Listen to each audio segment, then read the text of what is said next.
यहाँ उपस्थित सभी हमारे अध्यापकगण, प्यारे बच्चों, प्यारे साथियों, 20 माह पहले हिमाचल में जब हमारी सरकार बनी और सरकार बनने के बाद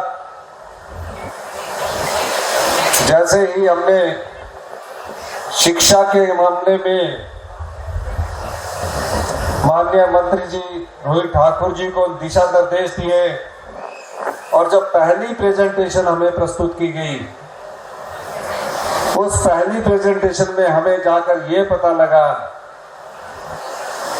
कि हम गुणात्मक शिक्षा के अध्ययन के तौर पर 18वें स्थान पर पहुंच चुके हैं। 18वें स्थान पर गुणात्मक शिक्षा में, और इसमें ताली बजाने की कोई खुशी नहीं होनी चाहिए। जो लोग ताली बजा रहे हैं, किस तरह से हमारी शिक्षा का स्तर गिरा, और हमारी सरकार की पहली प्रेजेंटेशन में जब रोहित ठाकुर जी मंत्री बने, उन्होंने हमें प्रेजेंटेशन दिया कि ये शिक्षा व्यवस्था हिमाचल प्रदेश की है। 5वीं का बच्चा दूसरी कक्षा की किताब नहीं पढ़ सकता। उसी दिन हमने ठाना, मैं भी गवर्नमेंट स्कूल से पढ़कर आया हूं, और उस गवर्नमेंट स्कूल में पढ़ाई हुआ करती थी, बच्चों की बेसिक एजुकेशन पर जोर दिया जाता था, और उस समय तो हमें सिर्फ टाट पर बैठकर 8वीं कक्षा तक पढ़ाई करनी पड़ती थी, लेकिन पढ़ने का तरीका बहुत अच्छा हुआ करता था। मैंने शिक्षा मंत्री जी से बात की कि क्या कारण है कि हमारे शिक्षा के स्तर में गिरावट आ रही है। हमने उन कारणों को पहचाना। रात रात बैठकर मैं, शिक्षा मंत्री जी और अधिकारी बैठकें करते रहे, और आपने देखा 20 महीने में हमने कुछ फैसले किए। अगर हमने अपने बच्चों को भविष्य की चुनौतियों का सामना करने वाली शिक्षा देनी है, तो हमें फैसले करने पड़ेंगे, और प्रत्येक शिक्षक को अपनी जवाबदेही तय करनी पड़ेगी, जिम्मेवारी तय करनी पड़ेगी। हम आप सब लोगों के सहयोग से शिक्षा के स्तर को हाई क्वालिटी की तरफ ले जाना चाहते हैं। हमने इस दिशा से कार्य करना शुरू किया। पहचान की गई। जब पहचान की बारी आई तो कहा कि पिछली सरकार ने 400 के स्क्रीन स्कूल, जिसमें प्राइमरी, मिडिल, हाई, सेकेंडरी और खोल दिए। और खोलने का तरीका क्या किया कि जो दूसरे स्कूल में पढ़ाने वाले टीचर थे, वहां से एक टीचर को बदलकर वहां लगा दिया। जहां अच्छी पढ़ाई होती थी, वहां भी उस पढ़ाई में थोड़ी कमी नजर आ गई। और हमने फैसला किया कि हम इन 400 स्कूलों को तब तक नहीं खोलेंगे जिसमें राजनीतिक लाभ के लिए सिर्फ चुनावों के वक्त उसको खोल दिया गया। ना शिक्षकों की भर्ती की गई, ना ही उसकी क्वालिटी की तरफ ध्यान दिया गया। हमने उन 400 स्कूलों को बंद करने का निर्णय लिया।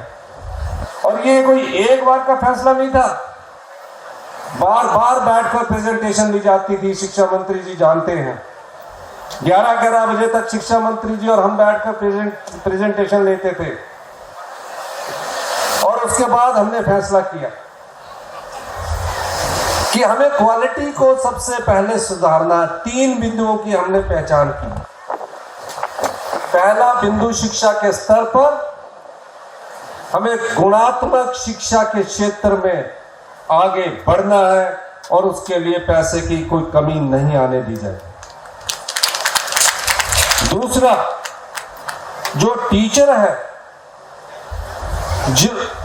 जो टीचर हमारे कॉम्पिटिटिव एग्जामिनेशन के थ्रू सिलेक्ट होकर आते हैं, जिन्हें कम से कम 20, 25, 10 सालों का अनुभव है, उन्हें भविष्य की चुनौतियों को कैसा सामना करना है, उनका एक्सपोजर टूर होना चाहिए। और उस एक्सपोजर टूर के तहत पहले बैच के तौर पर हमारे 217 अध्यापकों को सिंगापुर में भेजा गया। तीसरा, मैं देख रहा हूं काफी पुराने के हमारे स्कूल है, छोटे छोटे बच्चे, प्यारे प्यारे बच्चे। आज जब मैं स्कूल में, कल मैं देहरा में गया, नदौन में गया, स्कूल के अंदर गया, प्यारी प्यारी बेटियां बैठी हुई थी।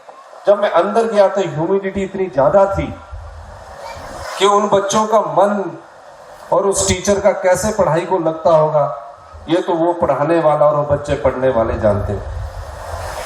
हमारा तीसरा फैसला इंफ्रास्ट्रक्चर पर है और हमने इंफ्रास्ट्रक्चर को मजबूत करने के लिए राजीव गांधी डे बोर्डिंग स्कूलों का शिलान्यास करना शुरू किया। और हमने अब यह भी फैसला किया है, जो पुराना स्कूल है जिसके पास जगह है, वहां भी हम डे बोर्डिंग स्कूल की शुरुआत करेंगे। और शिक्षकों को, जो टीचर्स हैं, उन्हें किसी प्रकार की असुविधा का भी सामना ना करना पड़े। देखा गया कि आए दिन ट्रांसफर चली रहती है और तकरीबन 5000 टीचर तो पूरा साल भर ही अंडर ट्रांसफर ही रहते हैं। 5-5 दिन की छुट्टी रहती है। हमारी कैबिनेट ने एक फैसला किया कि इस एकेडमिक सेशन तक हम किसी भी टीचर को, जब तक जरूरत ना हुई तो हम उसकी ट्रांसफर नहीं करेंगे। और जो म्यूचुअल करवाने आ रहे हैं उन्हें भी घबराने की जरूरत नहीं है, क्योंकि किसी की हम ट्रांसफर एकेडमिक सेशन में करने वाले नहीं है। नाजायज दबाव टीचर पर बिना डाला जाए, इस दृष्टि से हमने ये कार्य किया। फिर देखा गया, जो बच्चे हमारे पढ़ रहे हैं, मिड डे मील तो उनको मिल रहा है, लेकिन पौष्टिकता के आधार पर हम उन्हें क्या दे रहे हैं। आर्थिक तंगी के बावजूद भी जो हमारे बच्चे हैं, जो भविष्य के नेता है, डॉक्टर है, टीचर है, हमने उन्हें पौष्टिक आहार के रूप में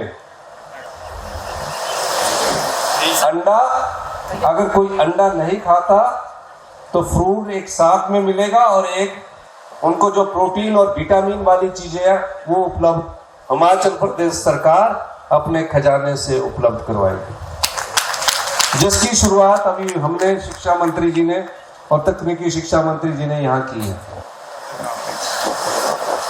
ये बदलाव है। आपने हमारे पहले भाषण से आज तक सुना होगा कि हमें व्यवस्था परिवर्तन से आत्मनिर्भर हिमाचल की ओर जाना।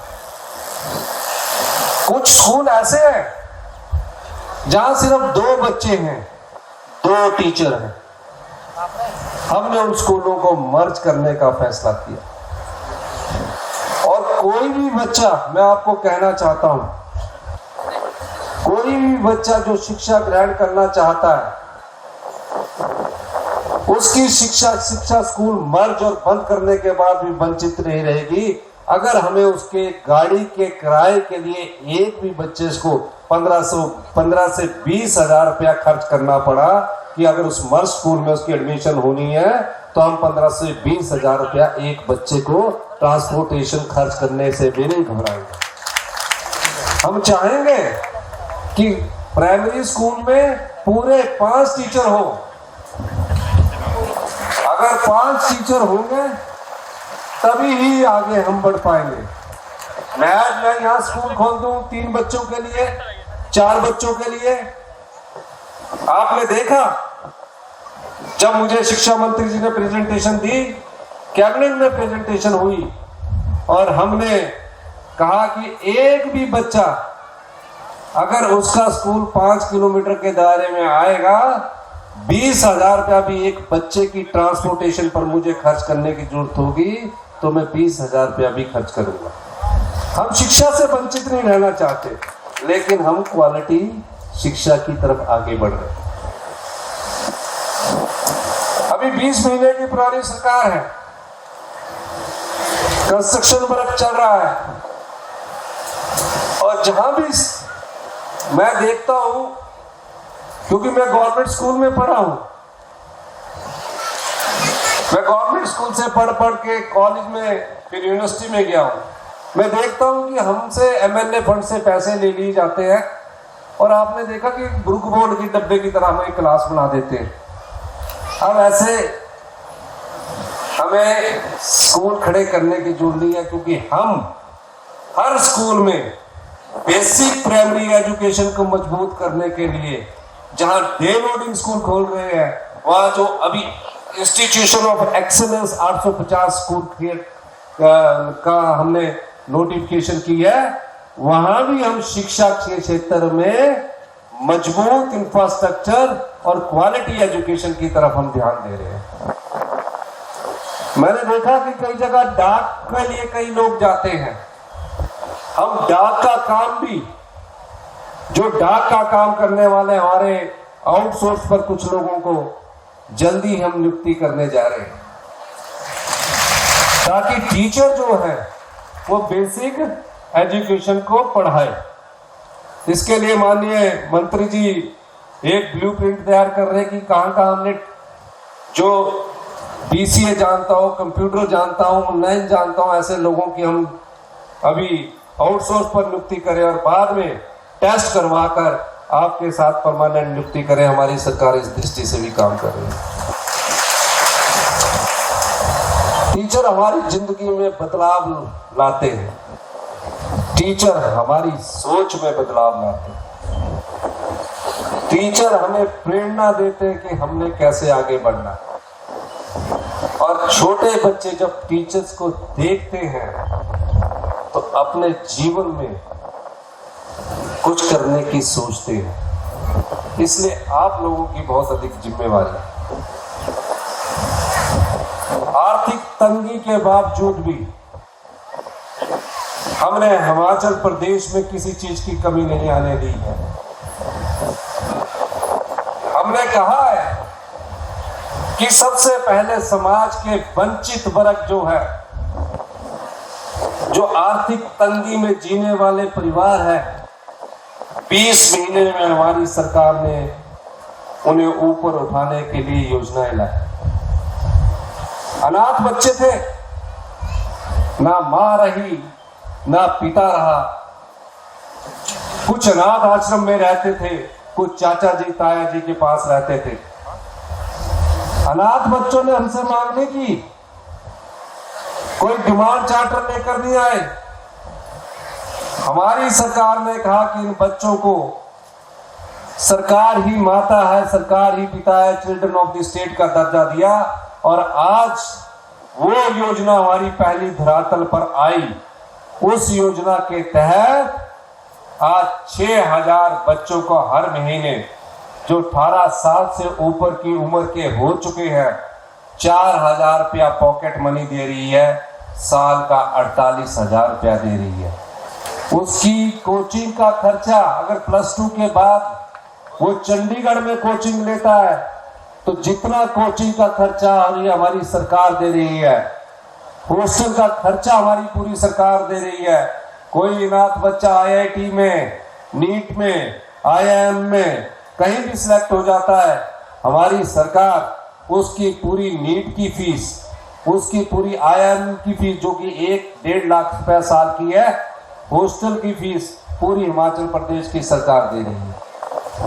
उसके पढ़ाई करने के लिए, कोचिंग करने के लिए, शादी करने के लिए, घर बनाने के लिए 27 साल तक की उम्र में हमारी सरकार दे रही है।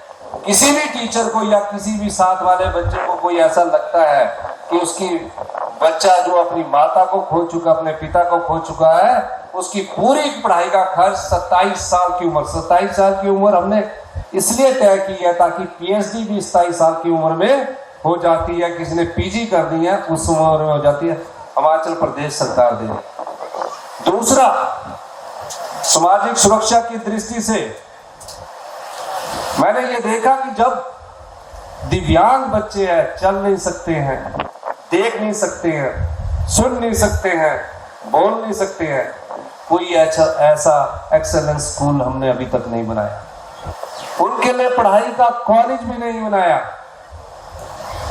हमने उन लोगों के लिए इस बजट में, क्योंकि हमारा दायित्व है कि जो लोग आवाज ना उठा सके उनकी आवाज भी हमारी सरकार बने, और हमने इस कार्य को किया। 120 करोड़ की लागत से कंडा घाट में दिव्यांग बच्चों के लिए प्री नर्सरी से लेकर ग्रेजुएट लेवल के कॉलेज का हम निर्माण करने जा रहे हैं। वहां भी शिक्षा के कई पद निकलेंगे। यही नहीं, तीसरा, जो युवा नशे में पड़ गया, गलती से किसी ने नशा कर लिया, उसके खिलाफ तो आने वाले समय में हम पुलिस की सुपर कमांडो फोर्स भर्ती करने जा रहे हैं। 1200 लोगों की भर्ती करने जा रहे हैं, ताकि नशे के जो व्यापारी है वो स्पेशल इस फोर्स का काम उनसे निपटने के लिए होगा। लेकिन जब बच्चा नशे में पड़ जाता है, उसके लिए किस संस्थान की जरूरत है? हम 150 बीघा में नाहन के सोलन के साथ लगते इलाके में एक हाई एंड, जिसमें नशा में पड़े हुए बच्चों को पुनः समाज की राह में लाया जा सके, पहला इंस्टीट्यूशन नॉर्थन इंडिया का हमारी सरकार बनाने जा रही है। ये वो लोग हैं जो कोई मांग लेकर नहीं आते, कोई डिमांड लेकर नहीं आते। इनके दर्द को हमने समझा है। 15 अगस्त को मैंने देहरा में एक और उन परिवारों के बच्चों को जो अपने पिता को खो चुके हैं, जो विधवा महिलाएं हैं, जो एकल नारी, किसी ने बच्चा गोद लिया है या किसी को छोड़ दिया, उनके बच्चे उनके पास, ऐसी माताओं को, ऐसी बहनों को हमारी सरकार ने इस बजट से उन बच्चों की पढ़ाई का सारा खर्च, चाहे वो डॉक्टर बने, इंजीनियर बने, यूनिवर्सिटी में पढ़े, एमफिल करे, पीएचडी करे, पॉलिटेक्निकल में पढ़े, नर्सिंग करे, कुछ भी करे, हिमाचल प्रदेश उनकी सारी फीस का खर्चा हिमाचल प्रदेश की सरकार उठाएगी। जहां हॉस्टल होंगे वहां हॉस्टल का फीस का खर्चा देंगे। जहां हॉस्टल नहीं होगा वह 3000 रुपया महीना उनको घर के किराए और पीजी के लिए, सभी विधवा बहनों के बच्चों को, सभी छोड़ी हुई महिलाओं के बच्चों का खर्चा इस साल हिमाचल प्रदेश की सरकार 27 साल की उम्र तक हम उठाएगी।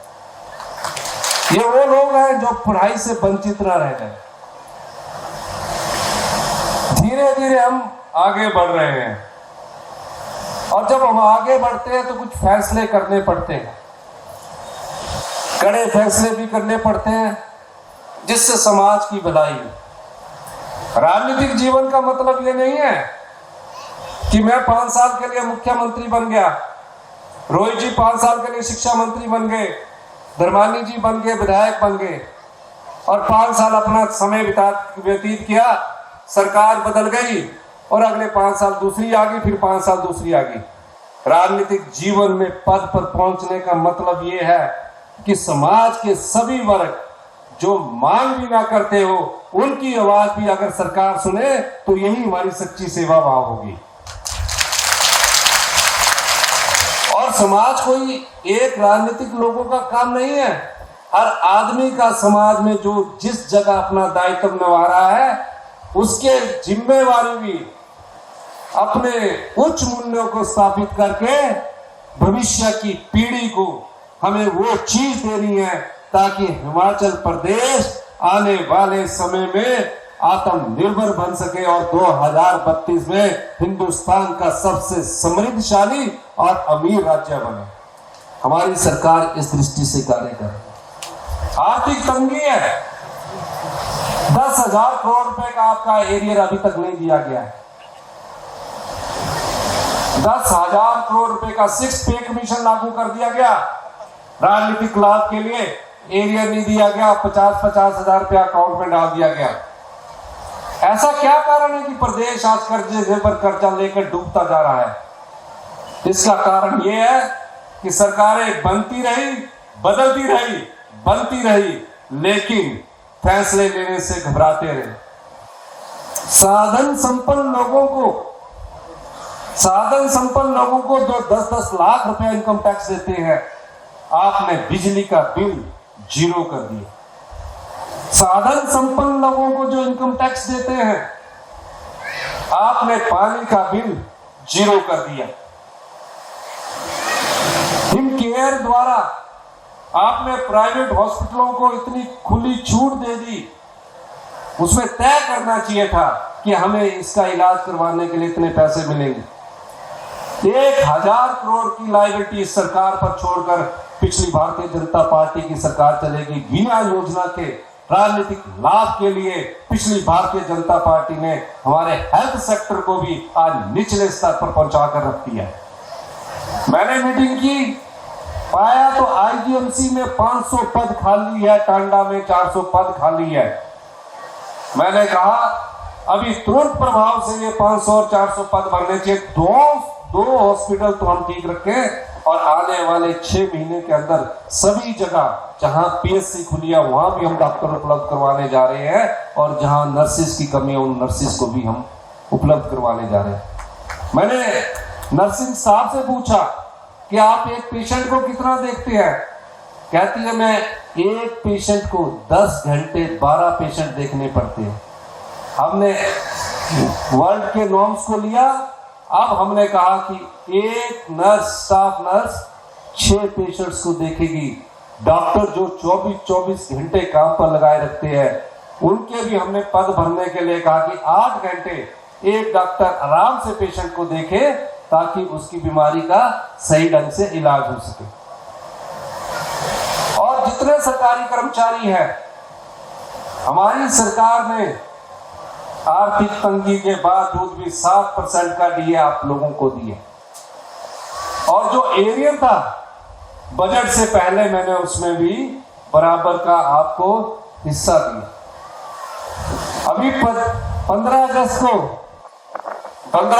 को हमने 75 साल से ऊपर के 28,000 पेंशनर है, 28,000। उन पेंशनर्स का मैंने कहा कि पूरा एरियर बुजुर्गों को देना चाहिए।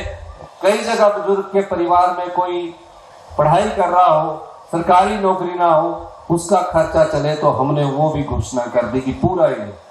पंजाब 7 में लगता प्रदेश है, ये तक की अभी इनसे किस्त नहीं दी जा रही, एरियर तक की किस्त नहीं दी जा रही।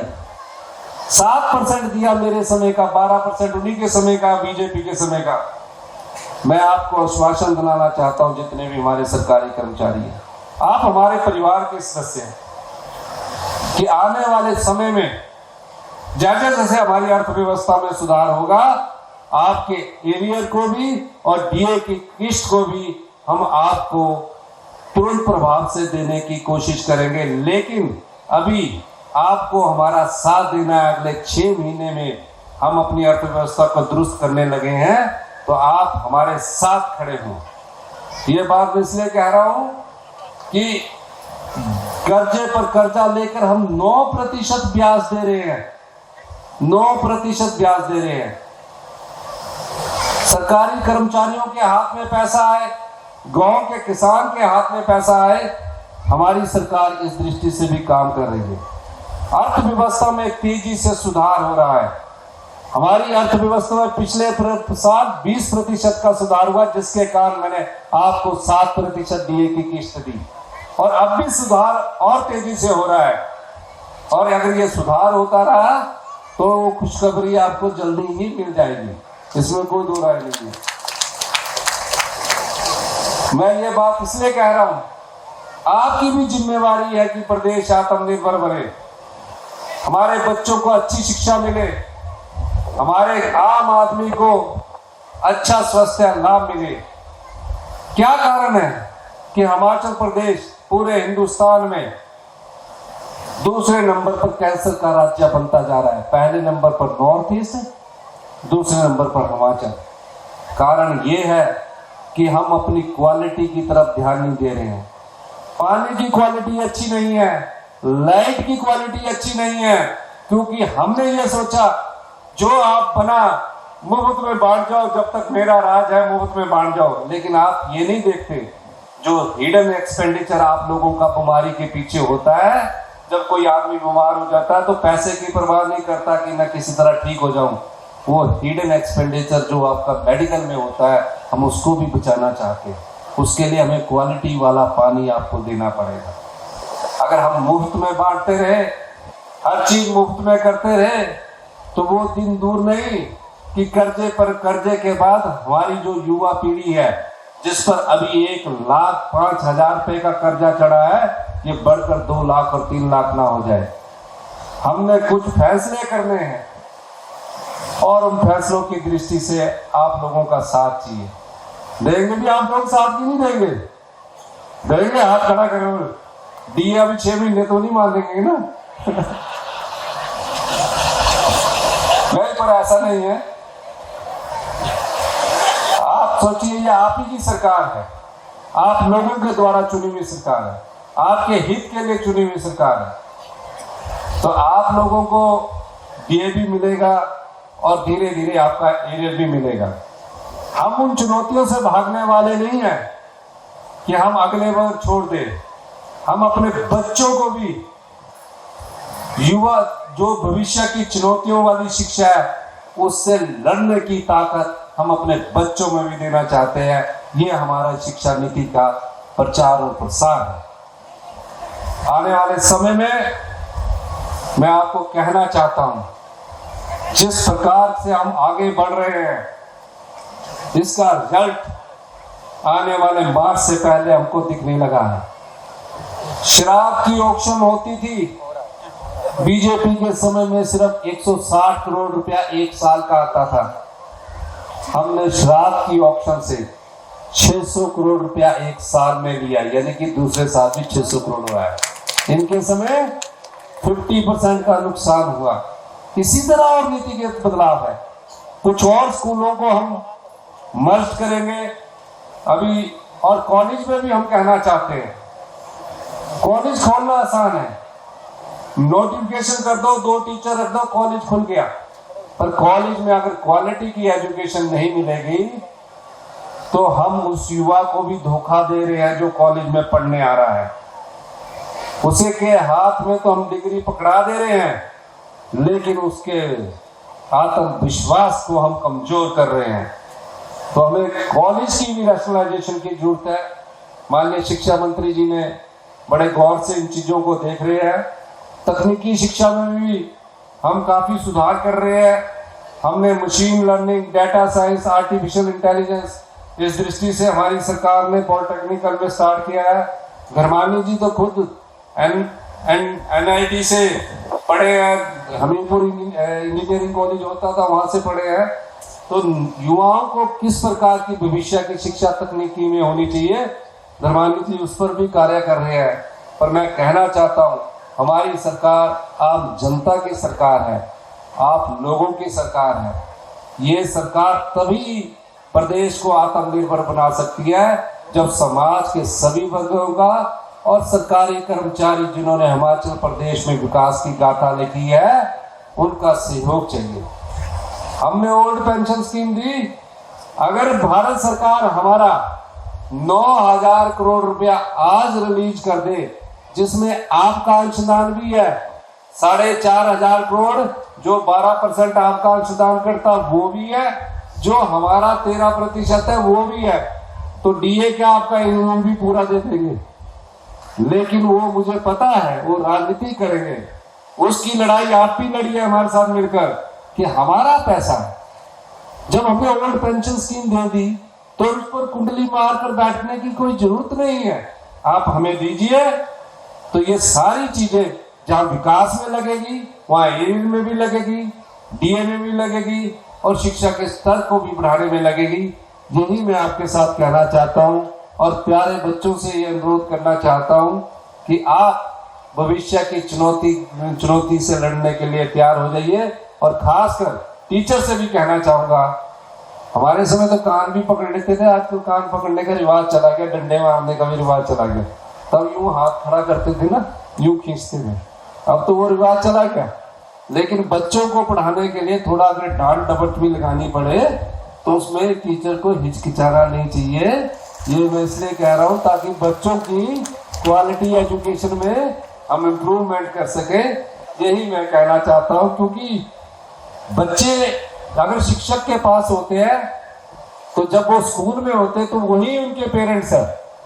बच्चों के पेरेंट्स टीचर ही होते हैं, जब वो घर में होते हैं तो वो उनके पेरेंट्स हैं।